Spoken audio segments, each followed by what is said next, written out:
Okay.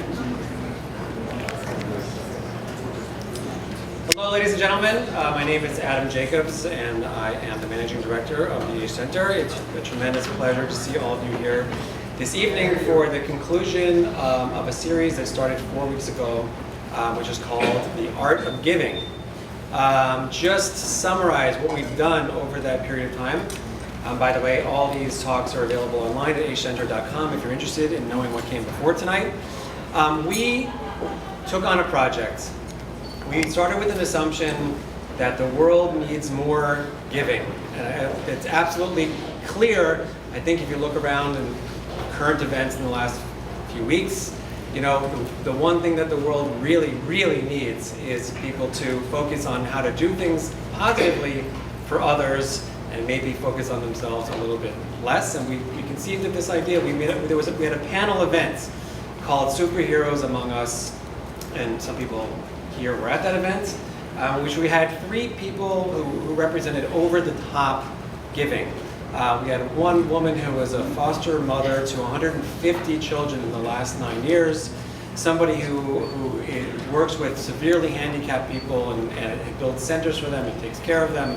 An amazing person, another person who started an organization called Superheroes Anonymous, which people actually dress up as superheroes and they go out into the streets and they help the homeless and other people. An amazing array of givers, none of them professional, by the way. And then we decided we were going to follow that up with a series called The Art of Giving, in which we would hands-on teach people, how do you do it? It's great that these people are so inspiring and interesting and whatnot, but what can I do? So we started with a philosophical overview of what it means to give. And then we featured one of our partners and donors, Jeff Mollis, who his whole business is about giving, even though he does it professionally and makes a living doing it. They build nonprofit, low-income housing all over the New York area, and it's an amazing enterprise that they do. And then last week we had a medical miracle, a woman who survived stage 4 cancer named Sarah Rothberg, who, amongst many other things that she does, she started an organization called Comedy Cures. And the stories that she told are astounding. She was on Dr. Oz recently, if anyone saw. And now, this is the final event. We are here to talk about philanthropy, which obviously is a major form of giving and a critical, important form of giving. And I figured, just quickly, does anyone know the difference between charity and philanthropy? Is there one? Stumped you.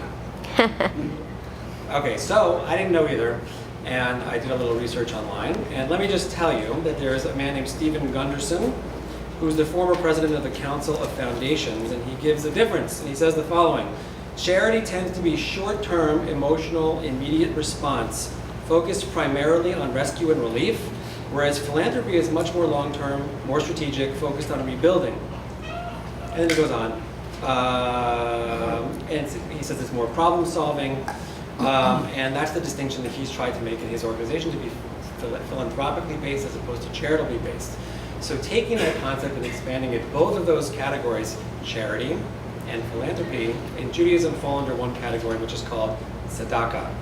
And that comes from a root, a Hebrew root, meaning, the word is called tzedek, which means it's righteous. It's good. It's goodness. It's something that you're not supposed to just feel like doing. Well, today I feel like I'm in a charitable mood, and so therefore I'm going to give a little bit. No, it's tzedakah. It's righteousness. It's something that's right and that must be done. So that we believe that it's, you have money, but your money belongs to somebody else. A portion of it belongs to somebody else. To the downtrodden, to the needy, so on and so forth. And so therefore we believe that even people who are on charity, who are on tzedakah themselves, should separate some of their money and give that to some other kind of charity, tzedakah, because it's good for you to give. It's good for you, not just to receive, but to work, whether you're giving your time, your resources, your energy, just listening to people, or your money, or helping to develop an organization to be self-sufficient and self-sustaining. All of those things fall under this rubric of giving and charitable philanthropy, as we're discussing. I can think of no greater example for this organization than our friend Lawrence Benenson here, who has been with us as long as I've been here. I've been here for 15 years. And as long as I've been here, he was always there participating. In fact, his father helped find this space and build this space before I even arrived. So the Benenson family, which this room is named after, by the way, have been with the organization for a very long time. And the thing about Lawrence is he gives of his resources, but he also gives his time and cares deeply about people and about organizations. He's involved in a lot of charitable organizations, including this one, which we're so thankful for. And one of the critical things I'd like to highlight about him as a person and about his giving is that sometimes giving isn't all about just being a yes man, just saying what you think that the organization wants to hear, or whatever you guys do is perfect and great. Like, if you really care about someone, you really care about an organization, you're going to tell them where they're off, where they're falling short, and where they could do better, and not just, oh, you guys are perfect and la-di-da. And so he does that for us, and we appreciate it tremendously. We appreciate his partnership and his love and his openness and his support. And it's a real pleasure to introduce Lawrence to speak about the gift of philanthropy.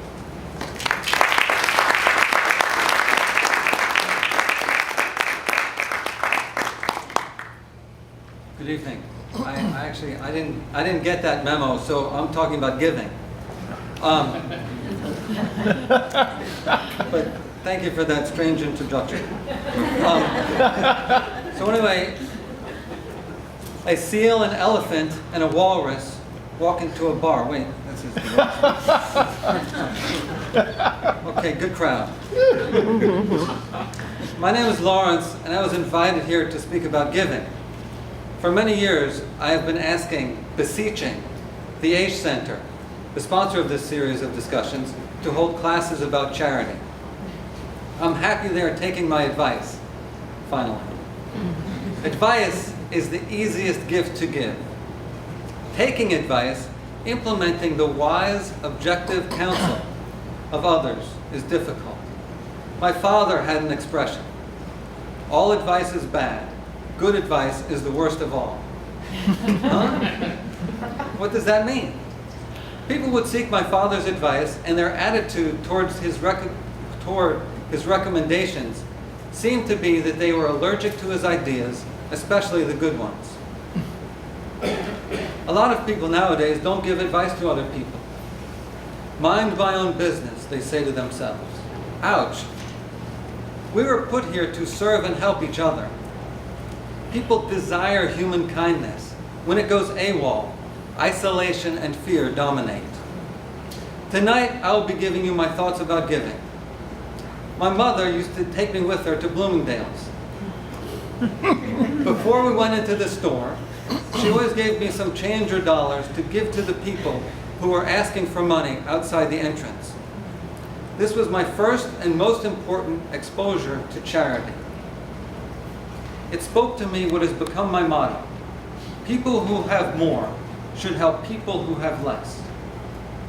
We have in America today more wealth, more goods, more food, more clothing, more houses than we have ever had. We have a house loan problem because we have too many houses, and yet nobody can buy them and live in them. We have trouble in the country because we have the greatest indebtedness that has ever been.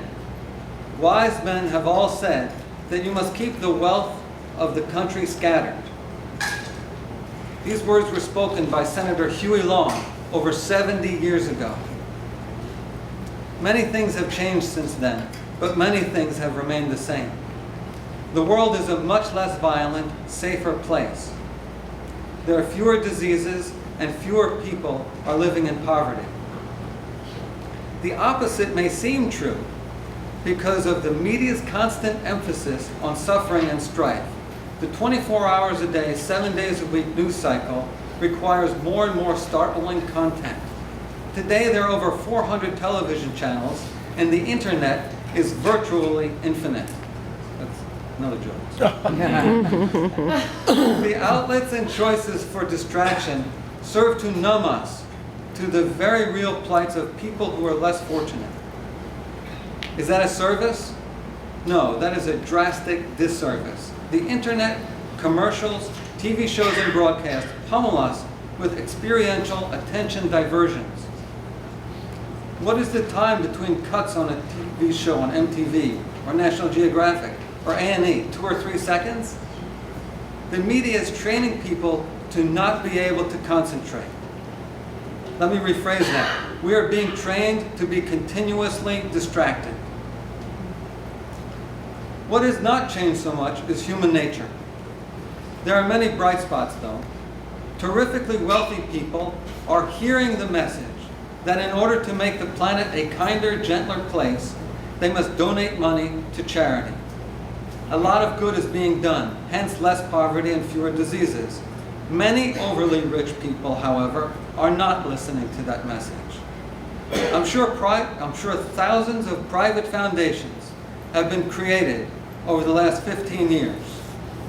A liquidity event may have resulted in Mr. Cranshaw creating a new foundation with his windfall profits. Hooray!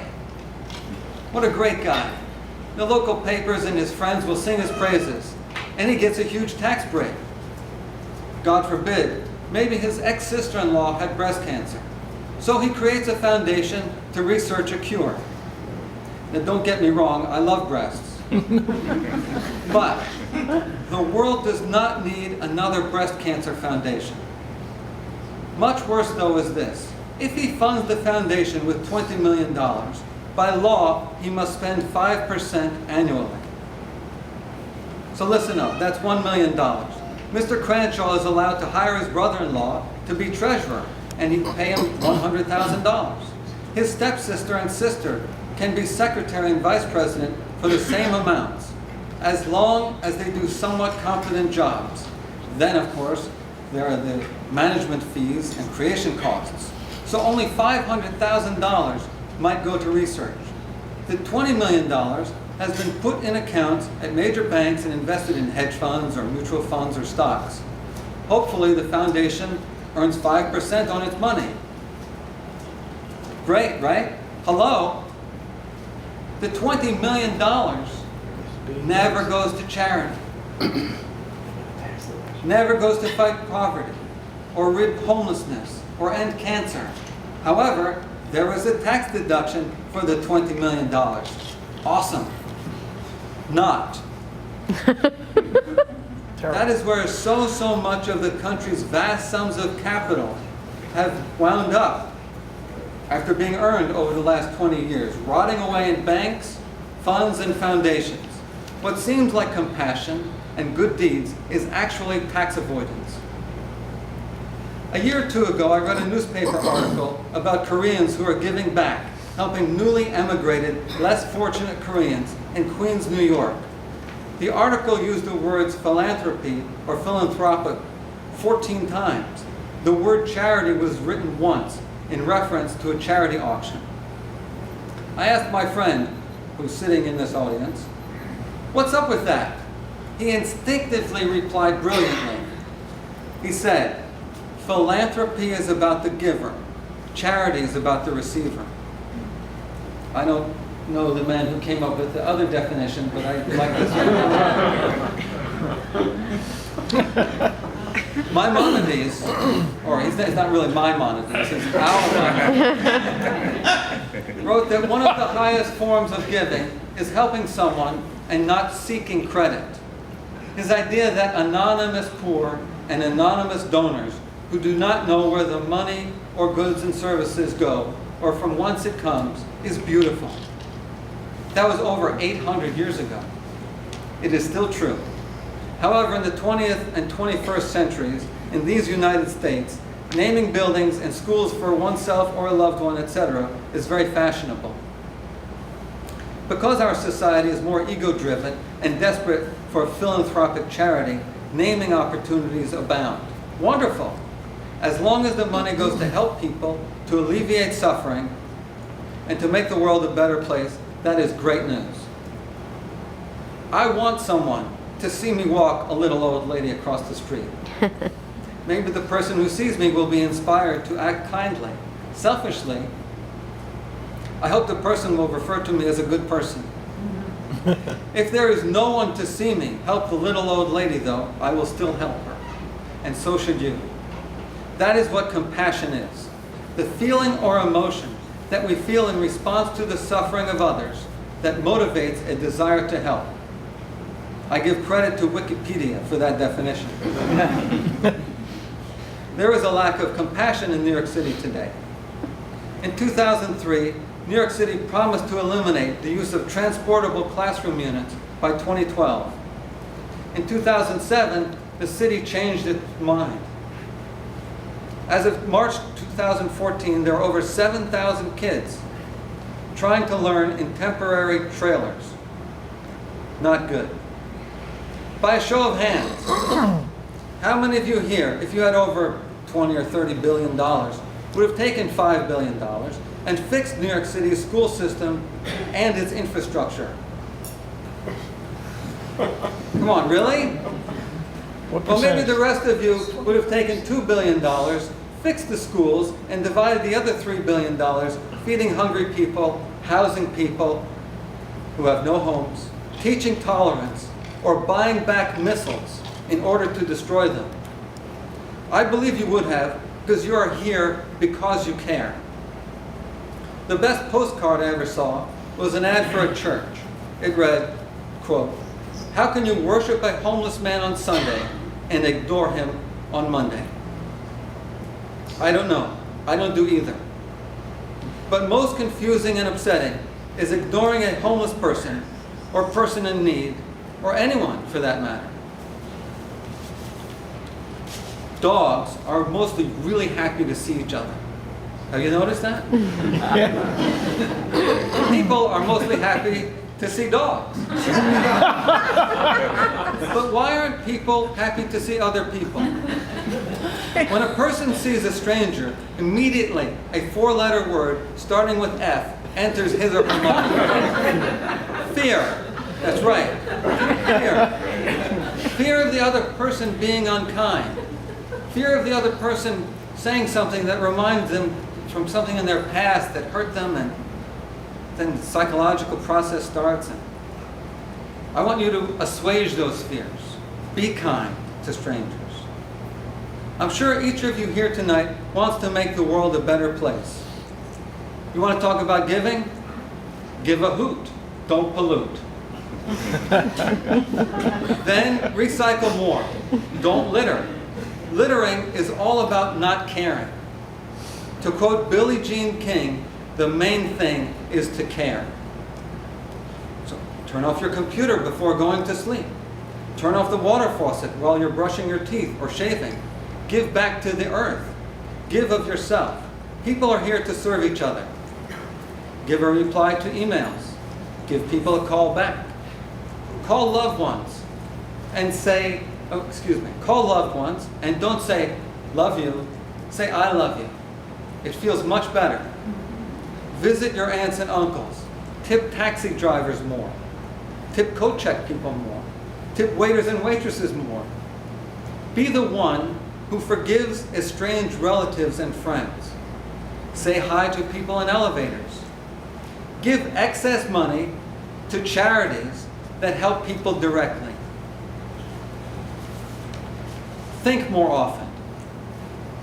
Most importantly, give consideration to your fellow human beings and follow your compassionate instincts.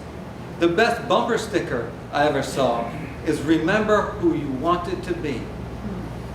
It is better to give than it is to receive.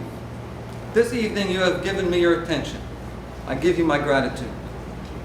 Thank you.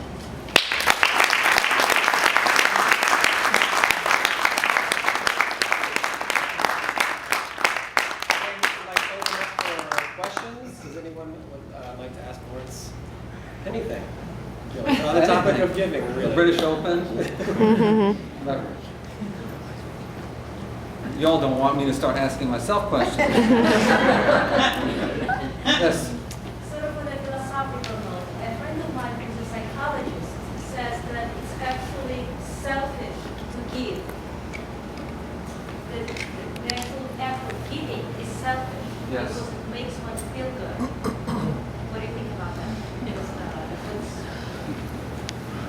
the question is that giving is selfish because it makes you feel good. I agree. And I think that's why some people are against giving. Because they say, oh, that's selfish. You know, altruism. There's no such thing as altruism because you're doing it to help someone else. And because there's no cost, there's a benefit to you that you feel good. It's not altruistic. So it's people trying to make excuses, I think, for not giving away excess money or for not being helpful to other people. You know, capitalism is the greatest form of society or the economy, however you want to call it, that has been invented. But just as you can eat too many carrots, you can have too much capitalism. And when you have too much capitalism, it's bad. You know, so there's so much excess money out there that, as I spoke about, is being put into foundations and then put in a bank, or, you know, donor-advised funds that charge fees. A friend of mine had a good expression about this when he was talking about business. Invest, then investigate. You know, so if you invest in a charity and then investigate and see it's doing badly, doing not as well as you would like, or not doing the things you would like it to do, stop giving. But, you know, just get the excess money back into the economy. So I understand what you're saying.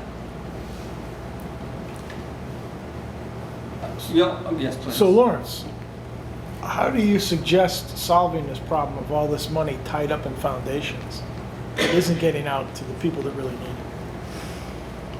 it? The question was, how do I suggest to solve the problem of all the money being in foundations? Voting. Vote for people who pledge and probably will struggle and strive to get laws passed that will change the law about that. You know, there are foundations, large foundations, billions of dollars, and they only give away 5%. But they say, oh, we can't give away all our money. I disagree. There are many charities, the Atlantic Philanthropy is the one that comes to mind, that have a sunset clause, and what that means is that they start the charity, and 8 years later, they're at zero. And everybody goes home, and there are no more jobs for the secretaries or the foundation consultants because all the money's been given away. Oh, we're saving this money for a rainy day. Well, it's pouring. And give the money away now. It's unfair to take a huge tax deduction and cheat the government out of the money by saying you're going to give it to, you know, build homes for homeless people. Oh, well, you built 5 homes this year. Congratulations. You know, build them all now. So that's how I think you should do it.